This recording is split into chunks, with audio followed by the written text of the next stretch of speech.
She rang me on the night she became his wife.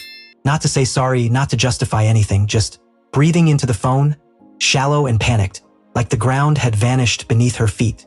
I nearly let it ring out. I was stretched out on the balcony of my new place abroad, watching an unfamiliar skyline drink in the dying light. Our divorce had been finalized a week before. Her signature still burned behind my eyes. Fast, careless, almost light with relief. But now she sounded like someone who'd realized the latter. She climbed was really a tightening snare. "Why did you do it?" she breathed. I didn't answer. I let the quiet speak. Silence had always frightened her more than fury ever could. She sucked in air sharp as if choking on something she couldn't swallow. "At the wedding," she said, her voice splintering, "someone told me something about you, about us." Another pause, then a strange scrape, like a chair dragged across stone, followed by soft, broken crying. That was when I understood. Whatever she'd buried had finally clawed its way free, and it was pulling her under with it. I leaned against the cold metal railing, felt the night wind slide over my skin, and waited. She always cracked in the end. I didn't recognize the betrayal at first. Or maybe I did and just refused to let it poison the version of her I still loved. It began in pieces, late-night trips for work, conversations. She cut short when I entered the room, a scent on her clothes that wasn't mine. But the moment that split everything open came on a rain-soaked Tuesday. She got home late, soaked through, hands trembling. When she shrugged off her coat, her phone lit up. "Miss you," counting the hours. My stomach nodded, not because I understood, but because somewhere deep down I already did. She snatched the phone too fast, smiled too gently, avoided my eyes with too much care. Remember nodding, acting as if I hadn't seen anything, pretending exhaustion, pretending the earth hadn't shifted beneath me, because pretending gave me time, and time was all I needed. I started with what she thought didn't matter. Receipts, location histories, cloud backups she didn't realize synced on their own. Old messages she believed were erased. Then the photos, her with him in restaurants I'd never heard of, on work dinners she'd sworn by, smiling in ways she hadn't smiled at me for months. The proof rested in my hands like a toxin spreading slowly, but it didn't destroy me. It woke me up.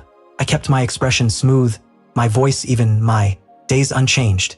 I kissed her goodnight, made breakfast, smiled when she came home, all while the truth grew behind my ribs, cold and sharp. She never noticed. She rarely saw anything that didn't orbit her. While she drifted, I handled reality. I called a lawyer, got the documents ready, shielded my finances, quietly untangled my life from hers. Before she ever sensed the movement, when I told her I'd filed for divorce, she laughed, thought I was joking. When she actually read the papers, that laugh died. It was the first genuine response she'd given me in months. I said nothing. The silence was enough. The real reckoning came 2 days later.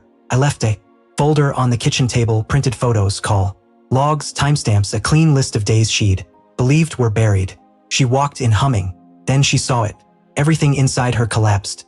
Her hands shook so badly she dropped the first page. Her knees gave way. Her voice shattered into pieces I didn't recognize. I can explain. I didn't want explanations. I wanted the truth to settle into her chest and burn there. So I only nodded, calm, composed.